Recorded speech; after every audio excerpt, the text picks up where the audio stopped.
Mismong si Jason Tatum na nga po mga idol ang nagsabi na balak nga talaga ng Boston Celtics na madepensahan ang kanilang titulo next season at magkaroon ng back-to-back championship na hindi rin naman nagawa ng ibang team na nagkampiyon. Yes mga idol, sisiguraduhin nga po ng kanilang team na magagawa nila ito sa pamamagitan ng pagpapa-improve ng kanilang lineup. Ngunit dahil nga napakaliit na lamang ng kanilang cap space, hindi rin naman nga nila kakayanin pang kumuha ng malalaking pangalan sa free agency. Bukod dyan, hindi na rin naman sila gagawa pa ng trade ngayong off-season since napakalimitado ng kanilang gagawing move base sa inilabas na bagong rules ng NBA. Kaya para nga sa mga fans ng defending champions na Boston Celtics, mag-expect na nga kayo na walang gagawing pagbabago ang kanilang team sa pagbubukas ng free agency. Samantala, kasabay nga po ng pagkuha ni Jackson Hayes ng kanyang player option sa Los Angeles Lakers,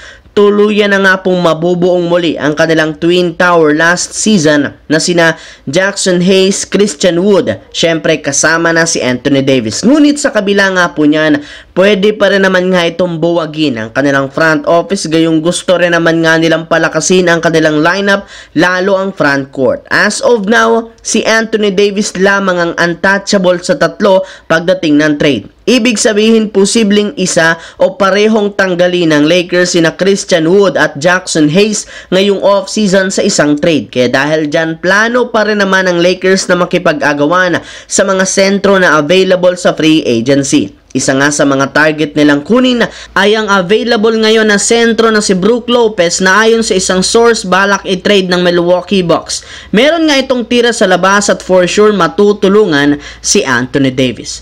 Nga pala mga idol, kung sakali man nga pong matuloy ang pagkuha ng Lakers kay Klay Thompson sa isang sign and trade deal mula sa Golden State Warriors, maaari pa rin naman nga nilang magamit ang mid-level exception na nakuha ng kanilang team sa pay cut ni LeBron James upang makuha nila si Brook Lopez na isa rin namang available sa trade market gamit ang ilang mga key player. Samantala, dito naman, sa kagustuhan nga po ng Utah Jazz na may pagpatuloy ang kanilang prangkisa sa pagre-rebuild ng lineup, inaasahan na magiging isa na sila sa mga tinatawag na seller sa trade market. Ibig sabihin, magpapamigay na nga sila ng mga manlalaro. Sa katunayan, may ilang teams ang kinakausap at nagbibigay na sa kanila ng mga trade offers para makuha sina Lauri Markkanen, syempre na ginawa rin naman nilang available ngayon. Ngunit maliban kay Markkanen, may iba pa rin naman nga silang manlalaro. Isa dyan walang iba, si Jordan Clarkson na kasalukuyan na rin naman nga po ngayong available. Sa ngayon, wala pa silang nakukuhang trade partner sa dalawang ito,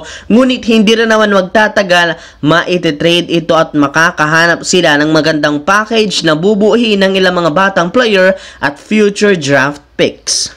So yun lamang mga idol ang ating bagong video na ating pinag-usapan ngayon dito sa aking YouTube channel. Once again, this is your J-Zone TV. Huwag kalimutang mag-like, mag-subscribe, pindutin ang notification bell sa aking channel para lagi kayo maging updated sa mga videos na pinapalabas ko. Isang malaking shoutout sa lahat mga idol.